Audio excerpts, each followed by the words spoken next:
Technical coaching class के YouTube channel पे मैं सुभाष जयपाल आपका एक बार पुनः स्वागत करता हूं। दोस्तों, ऑफिशियल वर्क के कारण मैं आपकी 4-5 दिन क्लास अटेंड नहीं कर पाया, इसके लिए क्षमा प्रार्थी हूं। परंतु आज से अपने रेगुलर क्लासेस स्टार्ट कर दी है पुनः से, और शेड्यूल में आपकी रोजाना क्लासें लगेगी। और एक सभी टेक्निकल वैकेंसी, टेक्निकल हेल्पर की जो वैकेंसी है वो आने की पूरी संभावना है। उपेंद्र यादव जी ने ट्वीट पे बताया भी है आपको। तो सभी बच्चे अपनी आज से ही तैयारी शुरू कर दें। आपको टॉपिक वाइज मैं क्लासेस डाल रहा हूं और टॉपिक वाइज क्लास भी कंप्लीट कर लें। आपको सभी को पता होगा जो टेक्निकल हेल्पर है यानी टीएस की जो पोस्ट है उसमें 250 नंबर का पेपर होगा, 250 मार्क्स का। उसमें से आपके 100 क्वेश्चन थ्योरी के आएंगे, और ये जो क्वेश्चन है ना, ये प्रत्येक क्वेश्चन कितने नंबर का होगा दोस्तों? 2 नंबर का होगा। ये राजस्थान में टेक्निकल हेल्पर की जो वैकेंसी आएगी उसमें थ्योरी के आपके 100% आएंगे, प्रत्येक क्वेश्चन 2 नंबर का होगा। जीके मैथ और उसके साथ साथ कंप्यूटर के क्वेश्चन आते हैं, तो उनमें जो 50% आएंगे वो प्रत्येक क्वेश्चन कितने नंबर का होगा? 1 नंबर का होगा। यानी कुल आपके पास 250 मार्क्स के होंगे। तो दोस्तों जी जान लगा के आप मेहनत करना शुरू कर दो। आपको ये थ्योरी कंप्लीट करनी है। आपको थ्योरी में टॉपिक वाइज पूरी डीपली आपको कंप्लीट करवा रहा हूं। आप टॉपिक वाइज नोट्स बनाएं, साथ साथ में उनको टॉपिकों को पढ़ें, और उनके जो क्वेश्चन आप करके देखें। कोई समस्या आ रही है तो आप मेरे को कमेंट करके बता सकते हो कि सर हमारे ये समस्या आ रही है, तो आप मेरे को कमेंट करके भी बता सकते हो। तो दोस्तों आज से अपनी नियमित तैयारी स्टार्ट कर लें और आप जी जान लगा के मेहनत करें वैकेंसी तक, तो आपको कोई रोकने वाला नहीं होगा। मैं आपकी क्लासों का टाइम भी बढ़ा दूंगा। कुछ दिनों के बाद जैसे ही थोड़ा सिलेबस कंप्लीट होता है तो उसके साथ साथ आपको क्वेश्चन भी स्टार्ट कर देंगे। इसमें टेस्ट सीरीज स्टार्ट करेंगे, साथ में क्वेश्चन अपने हल भी करते जाएंगे। तो दोस्तों आप जी जान लगा के मेहनत करना शुरू कर लें। अगर आप जी जान लगा के मेहनत कर रहे हैं तो आपको रोकने वाला कोई नहीं है। चाहे वैकेंसी आप बोलें, कोई तो बोल रहे 1512 पोस्टें कम है, तो आपको तो दोस्तों एक सीट चाहिए। आपको मेहनत करनी है, चाहे एक आए तो भी आपको लगना है, 2 आए तो भी आपको लगना है। वैकेंसी कितनी आएगी वो देखेंगे जब आएगी तब, चाहे 5000 आए, चाहे 2000 आए, चाहे 1500 आए। तो दोस्तों आप जी जान लगा के अपनी मेहनत स्टार्ट कर दें आज से ही। जिन्होंने अपनी तैयारी को छोड़ रखा है वो आज से स्टार्ट करें। जो रेगुलर कर रहे हैं तो बहुत अच्छी बात है, वो आपसे एडवांस है। जो तैयारी करना स्टार्ट करेंगे उनसे एडवांस है, और उनका मुकाबला करने के लिए आपको जी जान लगा के मेहनत करने की आवश्यकता होगी। और आपका टाइमिंग भी आप बढ़ाएं, पढ़ने की जो स्टडी टाइम है वो आप बढ़ाएं। कम से कम इतना टाइम आप बढ़ा सको उतना टाइम आप बढ़ाने का प्रयास करें। तो दोस्तों अपने जो आज का टॉपिक स्टार्ट करने जा रहे हैं उसमें टॉपिक अपना चल रहा था चुंबक यानी मैग्नेट के बारे में बात चल रही थी। किसके बारे में बात कर रहे थे दोस्तों? चुंबक के बारे में बात चल रही थी, यानी मैग्नेट के बारे में पढ़ रहे थे अपने चुंबक। और पिछले वीडियो सभी ने कंप्लीट कर लिया होंगे, शायद नहीं किए तो सभी कंप्लीट जल्दी से करें। तो चुंबक में अपने जो टॉपिक चल रहा था ना, वहां पे अपने चुंबकशीलता के बारे में पढ़ लिया था। और चुंबकशीलता में आपने संबंध भी पढ़े थे। इसमें आपने पढ़ा था कि ये म्यू ए था ना, ये किसके बराबर होता है? ये म्यू आर इंटू में क्या होता है? म्यू 0 होता है। यानी आपके पास क्या है कि जो चुंबकशीलता थी उसमें आपने पढ़ा था म्यू ए बराबर म्यू आर इंटू में क्या था? म्यू 0 था। ये आपकी क्या थी? ये किसी निर्वात की चुंबकशीलता। समझ में आ रही है मेरी बात? एक क्या थी? सापेक्ष चुंबकशीलता, और एक क्या थी दोस्तों? निरपेक्ष चुंबकशीलता। जो तीनों का संबंध मैंने आपको पढ़ा दिया। आज का जो टॉपिक अपना रहने वाला है उसमें पढ़ेंगे सबसे पहले किसके बारे में बात करेंगे? चुंबकीय वाहक बल। इसके बारे में दोस्तों बात करेंगे। चुंबकीय वाहक बल यानी मैग्नेटिक मोटिव फोर्स। किसके बारे में पढ़ेंगे?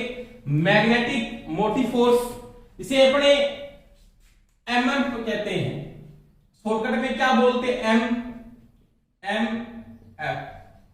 इंग्लिश में क्या फुल फॉर्म है, मैग्नेटिक मोटिव फोर्स। क्या पढ़ेंगे, मैग्नेटिक मोटिव फोर्स। जैसे मैंने एक बात की थी, आपने इससे पहले पढ़ा था EMF, electromotive force. Electrical circuit के अंदर, जैसे इलेक्ट्रिकल कोई सर्किट है, मेरा ये इलेक्ट्रिकल सर्किट है, यहां पे रेजिस्टेंस लगा हुआ है, ये यहां पे मैंने एनर्जी का सोर्स या ऊर्जा का सोर्स लगा रखा है, कोई इलेक्ट्रिकल सोर्स लगा दिया मैंने, ये इसका पॉजिटिव है और ये इसका नेगेटिव है। अब धारा को चलाने के लिए जिस बल की आवश्यकता होती है उसे क्या बोलते हो आप, विद्युत वाहक बल कहते हैं, या क्या बोलते हो दोस्तों, इलेक्ट्रोमोटिव फोर्स कहते हैं। इसे लिखने का प्रतीक होता है E। और आपने ये पढ़ा था E equal to V plus IR, ये समझ मैंने आपको पढ़ा दिया पहले ही। अब क्या है इलेक्ट्रोमोटिव फोर्स, उसी प्रकार से क्या है चुंबकीय परिपथ है, कोई भी कौन सा मैग्नेटिक सर्किट है आपका, जैसे मेरे पास कोई भी एक मैग्नेट है, ये मेरे पास दोस्तों एक कुंडली है, जैसे मैंने यहां पे कोर को यूज किया,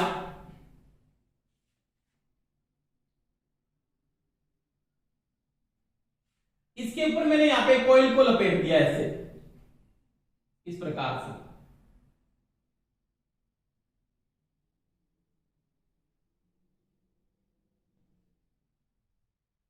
और इसमें मैंने इलेक्ट्रिकल करंट को फ्लो किया है, धारा प्रवाह की।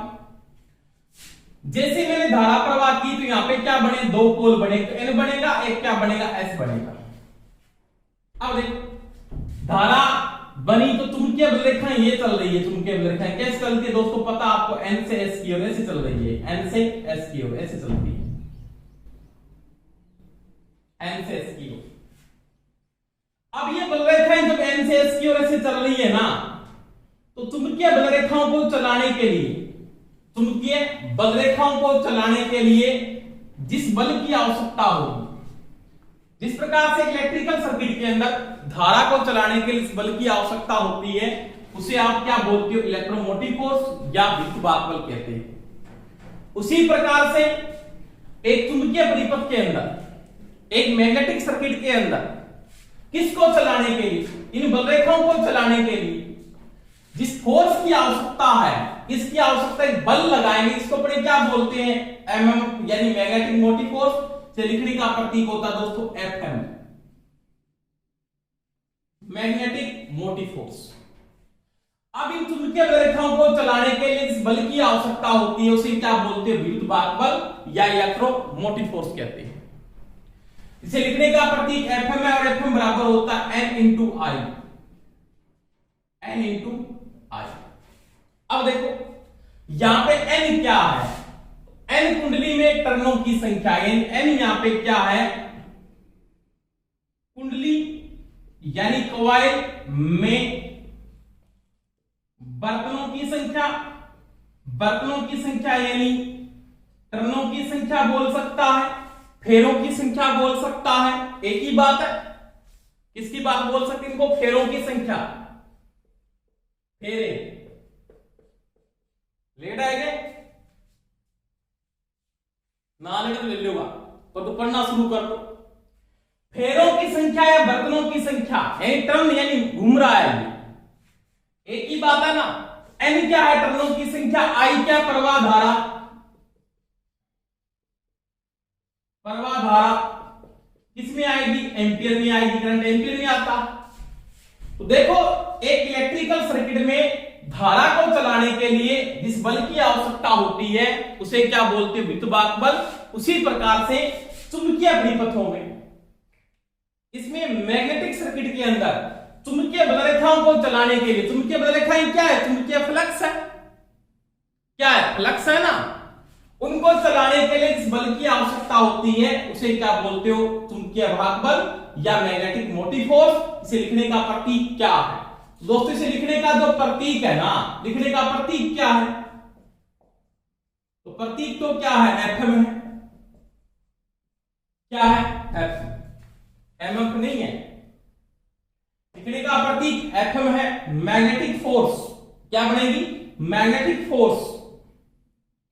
अब देखो मात्रक क्या होता है, तो मात्रक सभी को पता है क्या होगा मात्रक।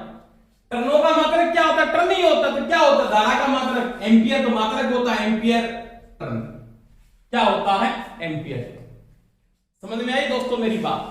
तो ये होता है चुंबकीय भाग बल, इसको बोलते हैं इलेक्ट्रोमोटिव फोर्स, यानी एक मैग्नेटिक सर्किट में चुंबकीय रेखाओं को चलाने के लिए जिस बल की आवश्यकता होती है उसे चुंबकीय भाग बल या इलेक्ट्रोमोटिव फोर्स कहा जाता है। समझ में आई दोस्तों मेरी बात? इसके बाद देखो, अब अगर मैं बात करता हूं यहां पे इसके बाद टॉपिक आता है प्रतिष्ठंभ। किसके बारे में पढ़ेंगे? प्रतिष्ठंभ, जिसको इंग्लिश में क्या बोलते हैं? रिलक्टेंस कहते हैं। मैग्नेटिक रिलक्टेंस यानी प्रतिष्ठंभ या इसको प्रत्याश भी कहा जाता है। एक ही बात है, दोनों में कोई डिफरेंस नहीं है। इंग्लिश में क्या बोलते हैं? रिलक्टेंस। क्या बोलते हैं? रिलक्टेंस। लिखने का प्रतीक एस से लिखा जाता है। इसे जो लिखने का प्रतीक है वो एस है। कुछ बुकों में इसमें आरएन से भी लिखा जाता है। मैग्नेटिक रिलक्टेंस कहते हैं, पर तो सही प्रतीक है। अगर आप देखो, आप सही प्रतीक में किसको यूज करोगे? एस को यूज करोगे। यह लिखने का प्रतीक क्या होता है? एस होता है। प्रतिष्ठंभ क्या है? जैसे मैं सिंपल बात करता हूं कि प्रतिष्ठंभ क्या है, तो आपने पढ़ा है, इसके साथ कंपैरिजन पढ़ेंगे। किसको? प्रतिरोध को। किसको पढ़ेंगे? प्रतिरोध, रेजिस्टेंस। अब देखो यहां पे रेजिस्टेंस क्या काम कर रहा है? ये आपका एक रेजिस्टेंस है, यानी ये प्रतिरोध है। अब ये मेरे पास क्या है दोस्तों? एक मैग्नेट है। मैंने एक इलेक्ट्रिकल मैग्नेट यहां पे बना रखा है ऐसे।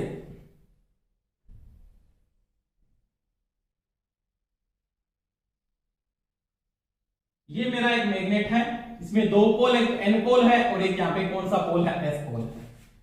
अब ये बल रेखा आपकी ऐसे चल रही है, कोई समस्या नहीं है मेरे को। इस प्रकार से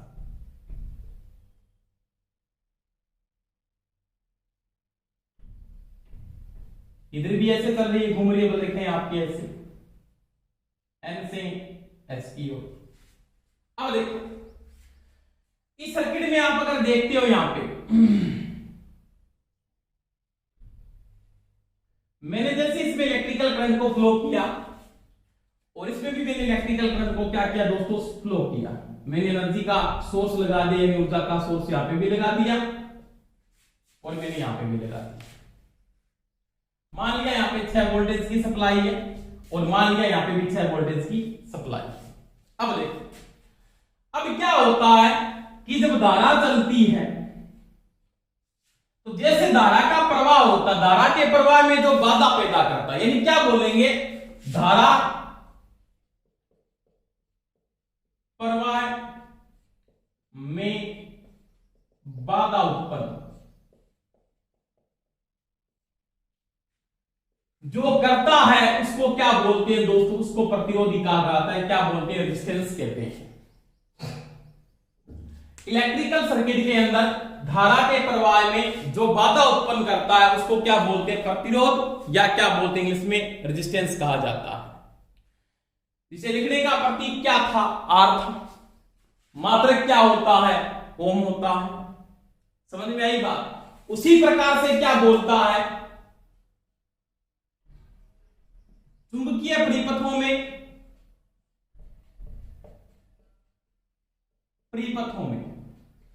आपका एक मैग्नेटिक सर्किट है। ये क्या है? मैग्नेटिक सर्किट है। चुंबकीय बल रेखाएं, चुंबकीय परिपथों में चुंबकीय बल रेखाओं यानी चुंबकीय फ्लक्स, ये चुंबकीय बल रेखाएं है वो क्या है? चुंबकीय मैग्नेटिक फ्लक्स है। बल रेखाओं के प्रवाह में जो बाधा उत्पन्न करता है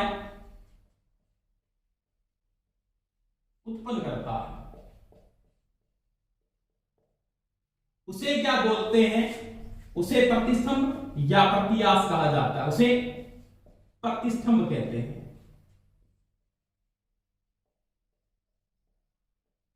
देखो बिल्कुल सही है। मैग्नेटिक सर्किट में जो बाधा पैदा करे उसको प्रतिस्तंभ या प्रतियास या इसमें क्या बोलते हैं? रिलक्टेंस कहते हैं। उसी प्रकार से इलेक्ट्रिकल सर्किट में धारा के प्रवाह में जो बाधा पैदा करता है उसको प्रतिरोध या क्या बोलते हैं? रेजिस्टेंस कहा जाता है। कोई समस्या है? नहीं है। तो वही बात है यहां पे कि ये बलरेखाएं प्रवाह हो रही यहां पे, इसके बीच में जैसे सिंपल सी बात, लकड़ी का टुकड़ा डाल दिया तो वो एक अच्छा चुंबकीय पदार्थ नहीं है। मैंने यहां पे विस्फीत का टुकड़ा डाल दिया और यहां पे मैंने विस्फीत का टुकड़ा जब बीच में डाला ना तो विस्फीत किस में आता है? प्रतिचुंबकीय पदार्थ आता है। तो अगर मैं यहां पे लोहे का टुकड़ा डालूंगा तो वो आसानी पैदा करेगा, बलरेखाओं के प्रवाह में सुगमता प्रदान करेगा। तो इसका जो माध्यम है यहां का, यानी इसका जो माध्यम यहां पे बार का जो माध्यम है वो किस प्रकार का माध्यम है?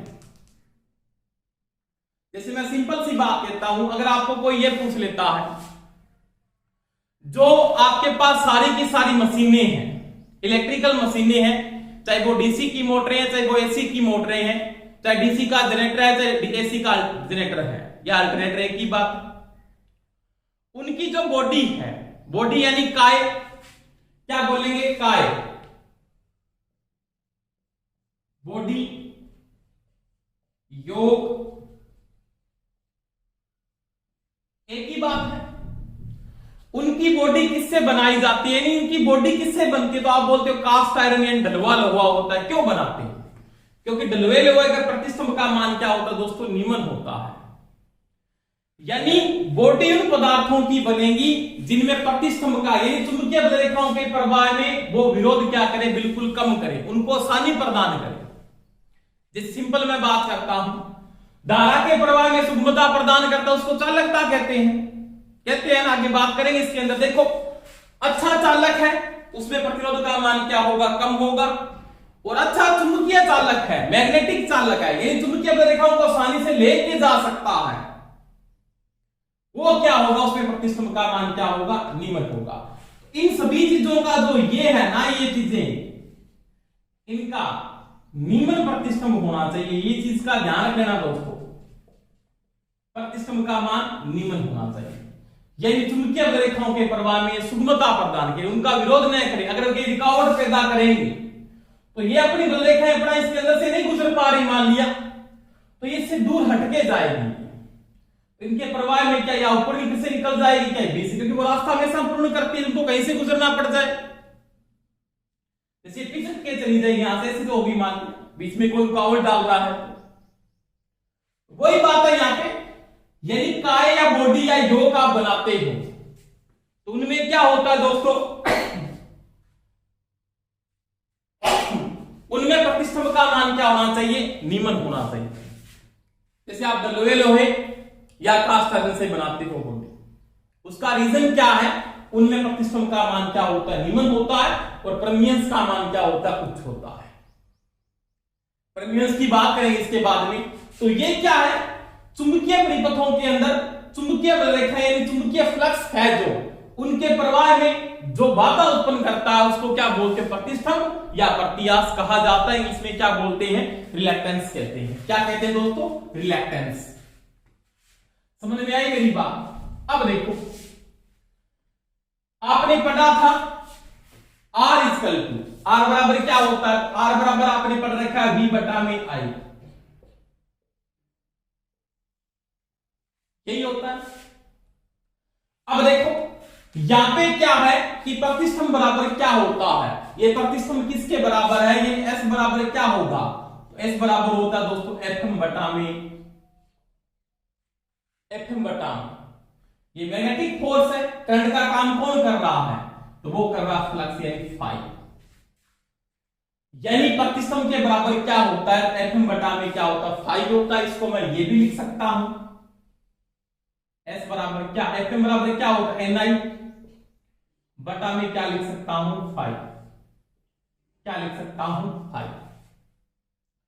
तो प्रतिष्ठम के बराबर क्या है ni बटा में 5 होता है बिल्कुल। अब देखो इसका मात्रक क्या होगा, ऊपर क्या होता है मात्रक एम्पीयर टर्न, फ्लक्स का मात्रक क्या होता है प्रति वेबर, इसका जो मात्रक है वो क्या होता है एम्पीयर टर्न प्रति वेबर, यानी प्रतिष्ठम का लिखने का प्रतीक। तो दोस्तों प्रतीक तो है वो क्या है एस है, और मात्रक क्या है, मापा किस में जाएगा, तो वो होता है एम्पीयर टर्न प्रति वेबर, एम्पीयर टर्न प्रति वेबर।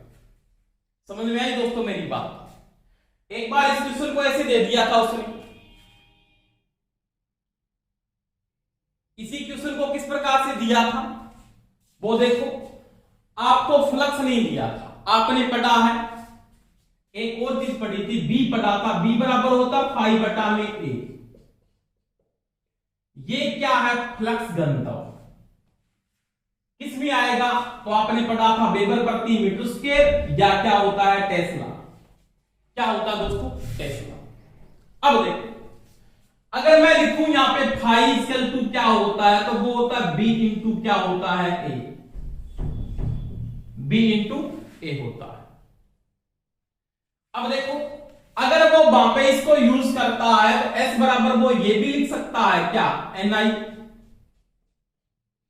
बटा बी, बी क्या है फ्लक्स घनत्व इंटू क्या है एरिया, यानी ये इसके क्या होता है दोस्तों बराबर होता है एस इक्वल टू यानी प्रतिष्ठम बराबर एन आई बटा में बी इंटू ए भी लिखा जा सकता है। तो ये होता है प्रतिष्ठम, क्या होता है प्रतिष्ठम, जो चुंबकीय रेखाओं के प्रवाह में क्या उत्पन्न करे दोस्तों, बाधा उत्पन्न करे, क्या करे बाधा।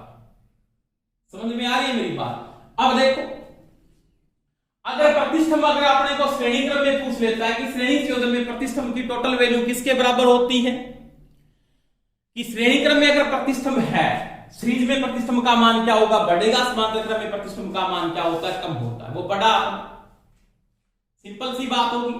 अगर आपको श्रेणी क्रम का टोटल प्रतिष्ठम पूछे, सीरीज का श्रेणी क्रम का तुल्य प्रतिष्ठम, यानी मैं लिख सकता हूं एस टी, इसके बराबर होता है दोस्तों S1 प्लस में S2 एस मान के लिए प्लस में S3, जितने भी आगे जुड़े हैं S, और समांतर क्रम में सेम है, समांतर क्रम में क्रम का तुल्य प्रतिष्ठम ये ST इक्वल टू लिखा जाएगा इसके अंदर 1 बटा ST इक्वल टू होता है 1 बटा S1 प्लस में 1 बटा S2 प्लस में 1 बटा S3, जितनी भी आगे जुड़े प्लस में 1 बटा SN होगा। ये चीज का भी ध्यान रखिए भाई, अगर वो पूछ लेता है तो आप बता सकते हो। श्रेणी क्रम में इसका मान बढ़ता है, समांतर क्रम में इसका मान कम होता है, बिल्कुल किसकी तरह है, रेजिस्टेंस की तरह। समझ में आई दोस्तों मेरी बात। यानी समांतर और श्रेणी में जब इसको हल करेंगे तो बिल्कुल किसके समान होगा, ये बिल्कुल रेजिस्टेंस के समान हल होता है। समझ में आ गई। तो ये होता है प्रतिष्ठम, क्या होता है प्रतिष्ठम, या इसको क्या बोलते हैं प्रत्यास, और इंग्लिश में क्या बोलते हैं रिलैक्टेंस, क्या बोलते हैं रिलैक्टेंस, एक ही बात है। समझ में आई मेरी बात। तो ये होता है प्रतिष्ठम। इसके बाद देखो, इसके बाद में अगर बात करता हूं तो प्रतिष्ठम के बराबर एक संबंध और भी होता है, वो देखो उसके बाद में आप बात एक नोट और भी करेंगे। S इक्वल टू ये भी लिखा जाता है, जब आपको टर्म नहीं दिए तो आप क्या लिख सकते हो, इसमें होता है S equal to L mu 0 mu r into में क्या होता है A होता है। L क्या है लंबाई, आपने लेंथ को मैं भी बताया था, A उसका क्या एरिया, म्यू 0 म्यू r क्या है। आपके पास चुंबकशीलता टॉपिक आपने पढ़ा था, जिसमें मैंने आपको बताया था म्यू 0 क्या होता है बताओ, म्यू r क्या है, और एक चीज आपने वहां पे और भी पढ़ी थी, क्या पढ़ी थी म्यू a। अब म्यू a क्या होता है ये भी आपको पता होगा। देखो ये क्या है, म्यू a क्या है, म्यू r क्या है, और म्यू 0 क्या है, म्यू नोड बोलते हैं वैसे इसको, बताओ क्या होगा ये?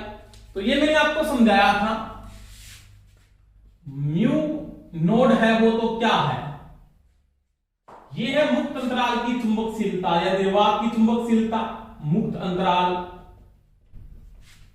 की चुंबकशीलता जो किस में आएगी, हेनरी प्रति मीटर। मैंने मात्रक बताया था वहां पे आपको। म्यू आर क्या है, सापेक्ष चुंबकशीलता,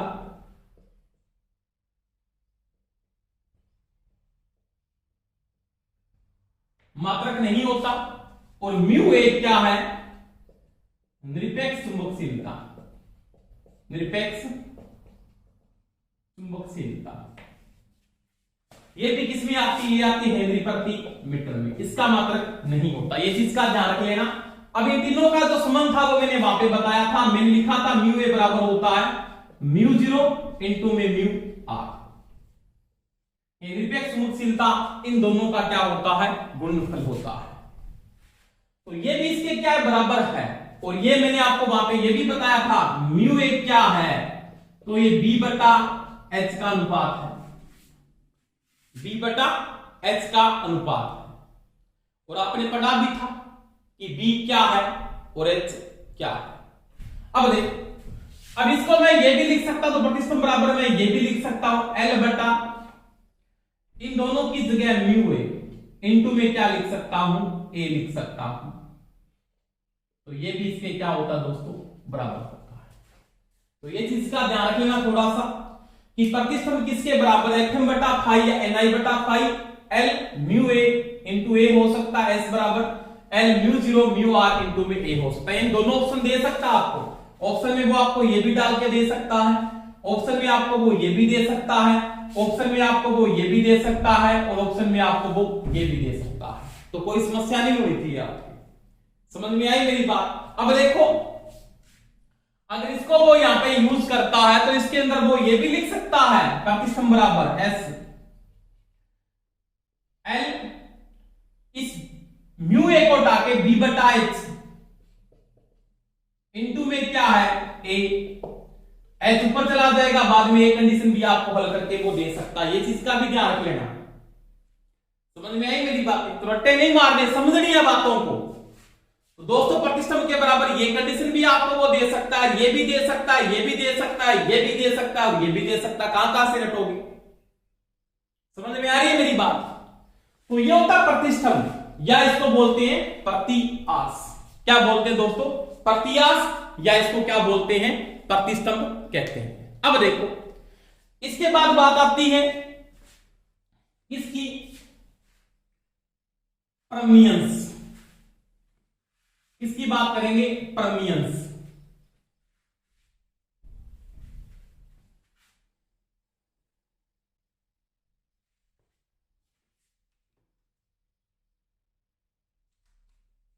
क्या पढ़ेंगे, परमियंस इंग्लिश का शब्द है और हिंदी में इसको क्या बोलते हैं, पारगम्यता, पारगम्यता।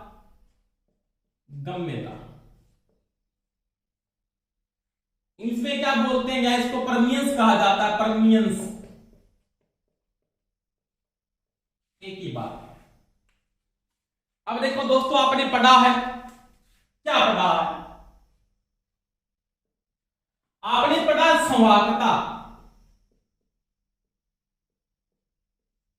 या क्या बोलते हो, चालकता।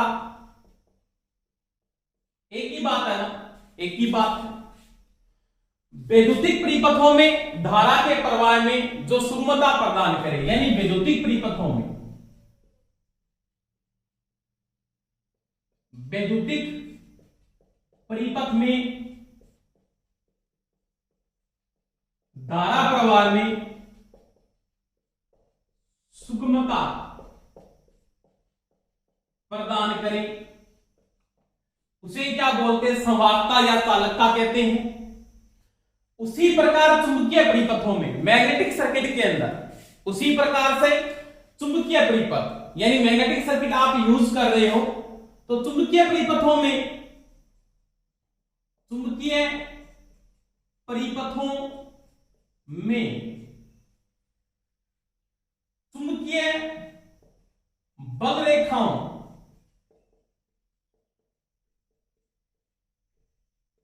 के प्रवाह में सुगमता प्रदान करें या प्रतिस्तंभ का विलोमानुपाती प्रतिस्तंभ या प्रतियास का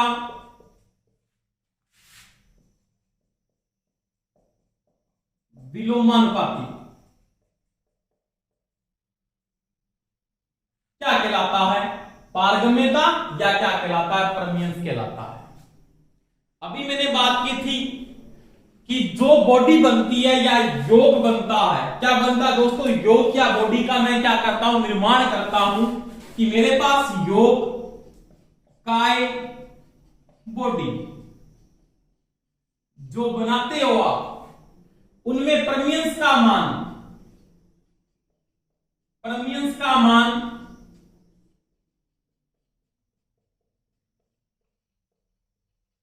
कुछ होना चाहिए। समझ में आ गई मेरी बात? एक अच्छे चालक में चालकता का मान उच्च होना चाहिए। चालकता क्या? प्रतिरोध का विलोमानुपात, इसको ऐसे लिखा जाता है 1/,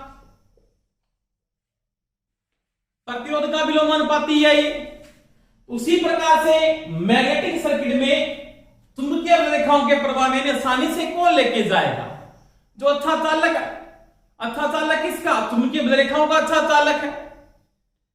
एक लोहा क्या है? अच्छा चालक है। चुंबकीय रेखाओं को अट्रैक्शन के साथ आसानी से रास्ता प्रदान करता है, उनको वो संघन करता है, इकट्ठा करता है। तो परमियंस का मान क्या होना चाहिए दोस्तों? हाई होना चाहिए। यानी सभी भी इलेक्ट्रिकल सर्किट की जो बॉडी बनती है, बॉडी यानी योग, जैसे मोटर की बॉडी हो गई, इलेक्ट्रिकल सारी की सारी मशीनें हैं, उनकी बॉडी है वो किससे बननी चाहिए? उनमें परमियंस का मान क्या होना चाहिए? कुछ होना चाहिए। ऐसा पदार्थ यूज करोगे इसके रूप में आप किसको यूज करते हो? डलवा लोहा। डलवा लोहा ये लोहा चुंबकीय पदार्थ की श्रेणी में आता है, फेरामैग्नेटिक पदार्थ है। समझ में आई मेरी बात? तो डलवे लोहे में परमियंस का मान दोस्तों क्या होता है? उच्च होता है। तो ये मैंने किसकी बात की? पारगम्यता या परमियंस की बात की। यानी चुंबकीय रेखाओं के प्रवाह में जो सुगमता प्रदान करता है उसको क्या कहते हैं? परमियंस कहते हैं। तो ये थी इसकी परिभाषा की बात। अभी इसमें देखो नॉर्मल बात है, बिल्कुल कोई समस्या नहीं है इसके अंदर। परमियंस को किससे लिखा जाता है? लिखने का प्रतीक इसमें विपरीत किसको यूज करते हैं? तो परमियंस को लिखने का प्रतीक होता है वो रो से लिखा जाता है। किससे लिखा जाता है? रो से। रो से एक चीज को और भी लिखा जाता है, किसको? विशिष्ट प्रतिरोध को लिखा जाता है। देखो इसमें क्या है? ये प्रतिस्तंभ का क्या है? विलोमानुपाती है। तो प्रतिस्तंभ का विलोमानुपाती 1/, क्या होगा? S होगा। 1/S। समझ में आई मेरी बात? यानी 1/, क्या है? S है। प्रतिस्तंभ का विलोमानुपाती है ये। अब देख, अब आपने पढ़ा था S बराबर Fm बटा में फाइव। क्या पढ़ा था? Fm बटा 5। तो मैं ये भी लिख सकता हूं प्रतिस्तंभ ये परमियंस के बराबर क्या? 1/Fm बटा में 5, या इसको आगे मैं ये भी लिखूंगा, 5 आपका ऊपर चला जाएगा और बटा में क्या आ जाएगा? Fm। ये भी लिख सकता हूं और इसको आगे मान करके ये भी लिख सकता हूं। मैग्नेटिक टर्न है Fm बराबर क्या था? N इंटू आई था। N इंटू आई। तो इसको मैं लिख सकता हूं 5/N। दोस्तों मात्रक क्या होगा? तो मात्रक क्या होगा? वेबर प्रति एम्पियर टर्न। वेबर प्रति एम्पियर टर्न, यानी इसका जो मात्रक होता है वो होता है वेबर प्रति एम्पियर। समझ में आई मेरी बात? तो ये होता है पारगम्यता, या इसको बोलते हैं, इसमें परमियंस कहते हैं। इसमें क्या बोलते हैं? परमियंस, यानी परमियंस। परमियंस। अब देखो, अगर मैं इसको ये लिख सकता हूं तो प्रतिस्तंभ बराबर आपने ये भी पढ़ा था, क्या पढ़ा था? L बटा mu zero mu R into में क्या था, ए था। आप ये भी लिख सकते हो इसके बराबर क्या, प्रतिस्थंभ की जगह 1/L mu zero mu R into में ए, यानी आगे इसको हल करके आप लिखोगे तो mu zero mu R into में ए बटा में एल। ये भी लिखा जा सकता है ऑप्शन में, अगर ये नहीं है तो आप इसके अंदर क्या लिख सकते हो, इन दोनों का गुना म्यू ए इंटू में ए बटा में क्या है, एल। तो ये भी सही है, ये भी सही है और ये भी सही है, और ये कंडीशन भी बिल्कुल आपके पास क्या दोस्तों राइट है। तो ये होता है परमियंस, क्या होता है, परमियंस। अब अगर वो यहां पे इसको यूज कर लेता है, क्योंकि आपने पढ़ा है म्यू ए बराबर बी बटा एच, म्यू ए बराबर क्या है, बी बटा एच है, तो वो इसको यहां पे भी यूज कर सकता है ना। म्यू ए की जगह क्या लिख सकता हूं, बी बटा एच नीचे आ जाएगा, इंटू में ऊपर क्या ए है, नीचे बटा में क्या है, एल। तो ये भी वो लिख सकता है, एक ही बात होगी। तो ये दोस्तों ध्यान रखना, थोड़ा सा आपको रट्टे नहीं मारने, समझनी है बातों को, कहां से कौन सी चीज को पुटअप कर सकता है। तो ये होता आपके पास परमियंस, क्या होता है, परमियंस, जो प्रतिष्ठम का दोस्तों क्या है, विलोमानुपाती। तो ये मैंने किसकी बात की आज, प्रतिष्ठम, परमियंस और चुंबकीय भागबल की बात की। तो चुंबकीय भागबल क्या है और परमियंस क्या है और इन तीनों का संबंध क्या है, समझ में आई दोस्तों मेरी बात। तो ये मैं परमियंस में पुटअप करके इनकी वैल्यू को लिखा जा सकता है। अगर इसमें वो ये ऑप्शन भी अपने को देता है, मान लिया क्या देता है कि मेरे पास क्या था, आपने पढ़ा था रो इक्वल को आपने लिखा है 1/S, और यहां पे क्या लिखा आपने, 5 ऊपर लेके चले गए, बटा में आ गया FM, क्या आ गया FM, 5 पर चला गया, 2 नंबर बात है। यहां पे जो लिखा 5/FM। अब देखो आप ये भी लिख सकते हो, B बराबर क्या है, 5/A, 5/A। तो मैं यहां पे पुटअप कर सकता हूं किसकी वैल्यू, B की वैल्यू। तो यानी मैं रो बराबर ये भी लिख सकता हूं क्या, 5 की जगह, तो 5 बराबर क्या हो जाएगा, B इंटू में A, B इंटू A बटा में क्या होगा, FM होगा। तो ये कंडीशन भी दोस्तों क्या होगी, राइट है। तो रट्टे नहीं मारनी, पहली बात तो ये बातों को समझना है, क्योंकि ये चीजें काम में आएगी। तो मोटर जनरेटर पढ़ोगे तो बहुत काम में आने वाली बातें हैं, कौन सी चीज में किसका मान ज्यादा होना चाहिए, बहुत काम में आने वाली बातें हैं। तो ये दोस्तों मैंने किसकी बात की, पारगम्यता, यानी किसकी बात की, परमियंस की बात की। इसका सभी के साथ संबंध था, चुंबकशीलता के साथ संबंध है, किसके साथ संबंध, चुंबकशीलता के साथ संबंध है इसका, चुंबकीय क्षेत्र सामर्थ्य के साथ इसका संबंध है, फ्लक्स घनत्व के साथ इसका संबंध है, निरपेक्ष चुंबकशीलता के साथ संबंध। देखिए अपने को यह बोल देता है कि जिन पदार्थों की चुंबकशीलता का मान उच्च है, क्या है, चुंबकशीलता का मान अगर उच्च है, अगर आपकी चुंबकशीलताएं बढ़ती है, ये देखो चुंबकशीलता जब बढ़ती है तो परमियंस का मान इनके क्या है, समानुपाती है, नहीं परमियंस का मान भी क्या होगा, बढ़ेगा। समझ में आई मेरी बात। लंबाई बढ़ाते हो तो परमियंस का मान क्या होता है, कम, एरिया बढ़ाते हो तो परमियंस का मान बढ़ता है। समझ में आ रही है ना। तो ये चीजें अपने को ध्यान रखना है यहाँ पे, किसका संबंध, क्योंकि इसके साथ इसका डायरेक्टली संबंध नहीं है, मैंने यहाँ पे निकाला है। अगर आपकी चुंबकशीलता बढ़ती है तो इन पदार्थों की चुंबकशीलता का मान इनका ज्यादा है, तो उनमें परमियंस का मान क्या होगा, ज्यादा होगा।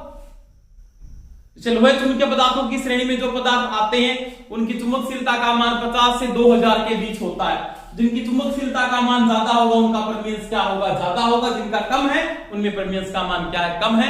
यानी चुंबकशीलता परमियंस के क्या है, समानुपाती है। समझ में आ रही है मेरी बात। चाहे वो आपने पढ़ा सापेक्ष चुंबकशीलता, चाहे निरपेक्ष चुंबकशीलता, चाहे आपने पढ़ा मुक्त अंतराल की चुंबकशीलता, इन तीनों का मैंने संबंध आपको बता दिया, क्योंकि आपने पढ़ा है म्यू ए बराबर म्यू नोड इंटू में म्यू आर होता है। तो ये दोस्तों मैंने बात की परमियंस की, अपने को ध्यान रखना है प्रतिष्ठम का विलोमानुपाती है, प्रतिष्ठम का विलोमानुपाती है।